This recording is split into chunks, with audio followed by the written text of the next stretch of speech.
मेरा नाम रॉबिन कुमार है। मैं गांव ओगना से आया हूं। बुलंदशहर मेरा ज़िला है और यहां पे मेरी मदर का ट्रीटमेंट चल रहा है। मेरी मदर्स का नाम रेखा रानी है। एक्चुअली मेरी मैम वेंटिलेटर पे आई थी यहाँ सबसे पहले फर्स्ट डे पे, और मेरी मदर्स को आज 15 दिन हो चुके हैं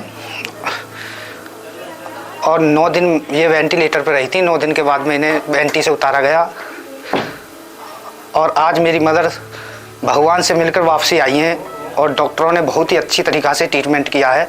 और मैं शारदा हॉस्पिटल का बहुत बहुत शुक्रगुजार हूँ, जो मेरे सभी ने मिलकर मेरा साथ दिया और मेरी मदर को बहुत ही अच्छी तरीक़ा से इलाज किया। नमस्कार, मैं डॉक्टर अंकित। मैं शारदा हॉस्पिटल में एक क्रिटिकल केयर डिपार्टमेंट में काम करता हूँ। He is doctor Manish, who is the head of the department leading the critical care medicine department. Recently अभी हमारे पास एक रेखा रानी करके पेशेंट आई थी जो कि स्वाइन फ्लू पॉजिटिव डिस्कवर हुई थी हमारे यहाँ। ये इन्फेक्शन जो है ये बेसिकली लंग को अफेक्ट करता है। ये इतना ही घातक और इतना सीरियस इन्फेक्शन है जो कि पेशेंट को वेंटिलेटर तक भी ले जा सकता है। तो we have received this patient and this patient has stayed in ICU for about 15 days और ये 9 दिन तक हमारे पास वेंटिलेटर पे रही थी।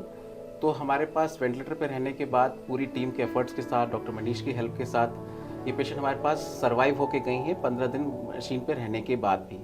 Doctor Manish, would you like to share something about and can you explain anything about this swine flu infection? So ये जो केस जैसे आपने बताया डॉक्टर अंकित, इस टाइप के केसेस बहुत डिफिकल्ट होते हैं ना। ये जो रेखा रानी जो पेशेंट जैसे आपने बताया doctor Ankit, this patient was having a swine flu H1N1 infection. H1N1 infection, sometimes it can be very fatal. When I say fatal, it means वो infection इतना severe हो जाता है, it can lead to pneumonia. Pneumonia can lead to ARDS, right? So जो ये disease जो आप बता रहे हैं doctor Ankit, this patient has gone through ARDS. ARDS is a very severe disease. Yes. Right? And she was fitting into the category of severe ARDS. ऐसे मरीज survive करना बहुत मुश्किल होता है। जैसे आपने जब इसकी डायग्नोसिस भी स्टैब्लिश करी थी at the first outset. Now इसमें सबसे यूनिक क्या है डॉक्टर अंकित, इन केसेस में जो इतने ब्रिटल लंग्स के साथ आते हैं, इतने सीवियर इन्फेक्शन के साथ होते हैं, इनको वेंटिलेट करना, सांस की मशीन पे लेना और इस तरीके से वेंटिलेट करना कि लंग्स में फर्दर इंजरी ना हो। और लंग्स के ये जो बेसिक काम है, यानी diffusion of the gases, oxygen के लेवल को मेंटेन करना, CO2 के लेवल को मेंटेन करना, वो एक एडिक्वेट लेवल पे कर पाए।